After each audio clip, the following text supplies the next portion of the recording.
Yes! Thank you for tuning in once more. We're back with 10 things I learned while riding my bicycle to Rome. Quick recap for people that didn't see part 1. I rode my bicycle to Rome. I had some stuff with me. I didn't have a lot of money. No money! And while driving, I wrote down some stuff for me to remember because I'm quite stupid and I forget shit. So I wrote down 10 things which would help me along the way and which might also help me in my daily life. Last time we went over rule 1, 2, and 3. So if you want to check out that video, it's right over there. It's right over there. There's the video, part 1. And we're now gonna jump into rule number 4, 5, and 6. We're gonna go straight to rule number 4.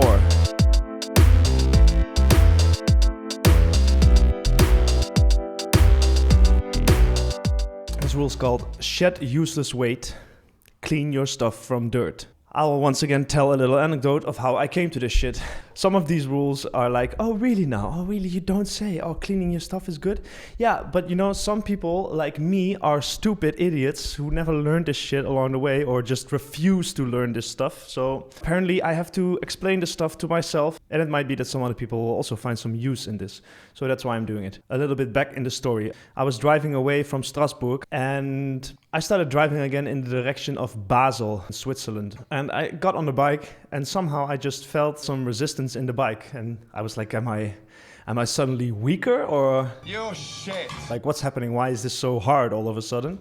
Because it was a straight road, it was flat, there were no mountains. It was somehow really hard. I was driving, I looked around the bike and I couldn't really see anything. So I kept on driving. A little bit further down the road, I had one of my planned brakes. I took to inspect the bike a little bit further. And what I found was a giant accumulation of dirt and mud between my fender and my wheel from driving. And it was just rubbing against the wheel so hard that it was giving me resistance. So I had to clean all this shit. Luckily, I was near a little river, so I took some water and got rid of it. I had to do it at the back as well. Cleaned it. And then suddenly all of the resistance was gone and it just felt way easier. So the moral of the story is, just living life normally, you accrue stuff that you don't need. It might give you some resistance. To further enhance it, I knew some people who already did stuff like this and they were like, don't take too much shit. It's a waste of energy. Don't take stuff. And I took way too much stuff. I had shoes with me that I didn't really use, like a big photo camera with me that I didn't use. I was using my phone all of the time. Just clothes I didn't use. Like I brought a lot of shit. If you're dragging around a lot of garbage, a lot of mud, even expensive stuff, if you're just dragging this shit along, it's just gonna weigh you down. You're gonna become heavier and things are gonna get harder. Like everything is harder if you're dragging along shit. So shed all of this weight. Shed useless weight. If you're dragging along stuff that you don't need, throw it away, you know? And to give you one more reason to throw away your useless shit, listen to the story of Diogenes the Cynic of ancient Greek. He didn't have any stuff. He lived in a barrel. The only thing he really had was a little bowl, a little wooden bowl to drink water out of. And one day he saw a kid drinking water out of his hands and he was like, oh, fuck that shit. Then I don't need this bowl anyway. Don't drag along useless stuff. You don't need it. It's going to weigh you down. You're going to become heavier and things are harder. So shed useless weight and clean your stuff from dirt. And we're going to go on to rule number 5. 5, 5, 5. 5, 5, 5.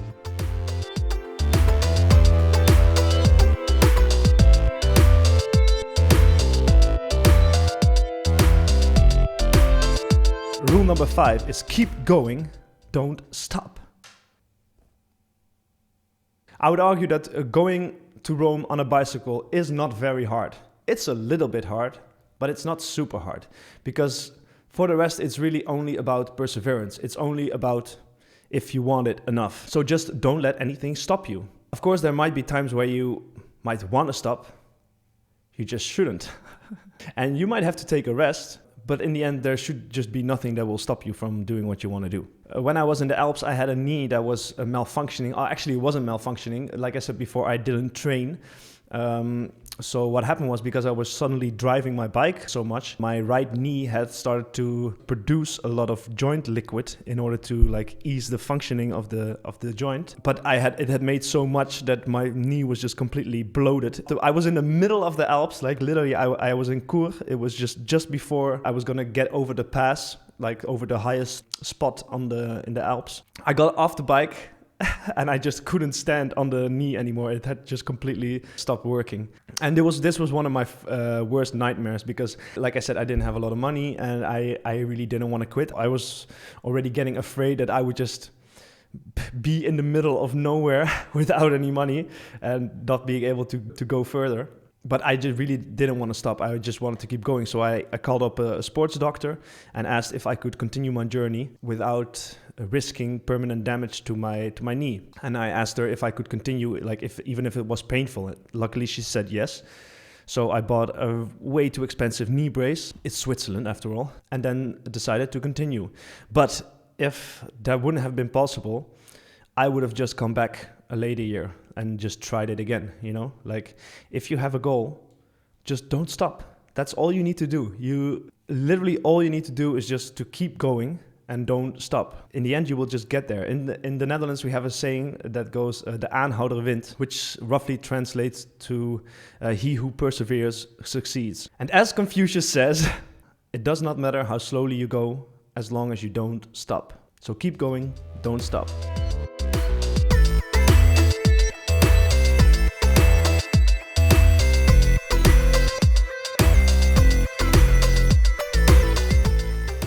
Number six. How do you count on your hands? I swear to God, this shit is so hard. I never expected this to be so hard. It's just counting on your fingers. Six. It's 6. Rule number 6 is learn some languages. So when I was in the Italian Apennine Mountains, or as they would call it, Appennini Settentrionale. No, not this one. This one. I was going in the direction of La Spezia. It was the hardest trip of my life. It was 60 kilometers. It was only uphill. It was gruesome. I was completely destroyed. I think I had about 50 euros. And it was really cold because I was on top of the mountains and I had to find a place to stay. I couldn't put my tent anywhere because it was too cold. Plus, I couldn't really find a spot where to do it. There were no supermarkets. I couldn't really buy food. At some point, I got to a little town. I think it was in Berceto.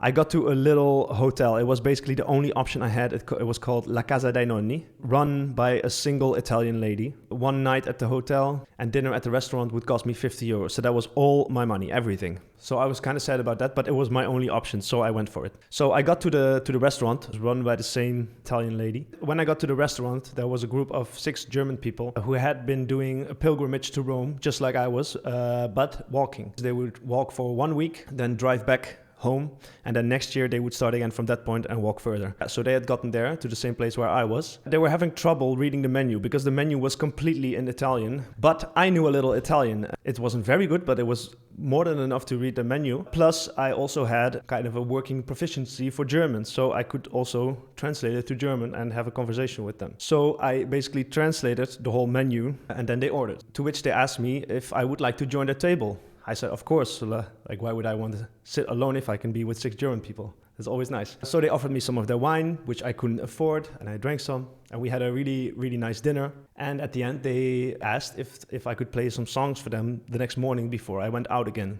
So I said, fine, because that's what I love to do. And one of them asked me if I could play Here Comes the Sun from George Harrison or the Beatles, which is one of my favorite songs anyway. The next morning, I went down, we had breakfast, and then I played some songs, including Here Comes the Sun. They loved it, and in response, they, as a group, sang a German choir hymn, like a church hymn for me, which was really beautiful.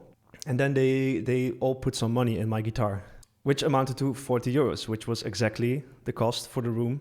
And at that point, the Italian lady came up to me, who ran the restaurant and who ran the hotel, and asked me if I could also play an Italian song. I had watched the Spanish series, actually, La Casa de Papel, in which they played this Italian song called Bella Ciao, which was known as an anti-fascist song for the Italian resistance in World War II. So I sang this, and she sang along. I went to check out, and the lady told me that she had enjoyed it very much, and that the dinner was on her. So that meant that I had basically paid nothing for my stay there, because the German people had paid for my stay there, and the lady gave me the dinner. So I basically got out of there with exactly the same amount of money. Like, I went into the restaurant feeling a bit down. Like I was missing my friends, and I knew that I was going to spend all of my money on a single night. And I gone out with just a renewed love for people around me and for the world, because the universe just gave me exactly what I needed. And what I learned from this is that, first of all, the mother tongue goes straight to the heart. It doesn't really, let's say we talk in English, it doesn't really matter how good your understanding of English is. There's just a filter. You have to translate stuff. And if you speak to somebody in their mother tongue, they cannot even evade it, even if they wanted to. It just goes straight to the heart. You just feel what they mean, you know? You don't just hear it and understand it. You feel what the person means. And I think from that logic, we can derive that learning a language can help you connecting to other people, and thus connecting more to the whole world. Grows the connection between you and the entire universe. So learn some languages. So when editing, I found out I forgot to record a goodbye message. So goodbye, thank you for watching. And if you liked or hated this video, comment. Your opinion is valuable. Bye, see you in the next one.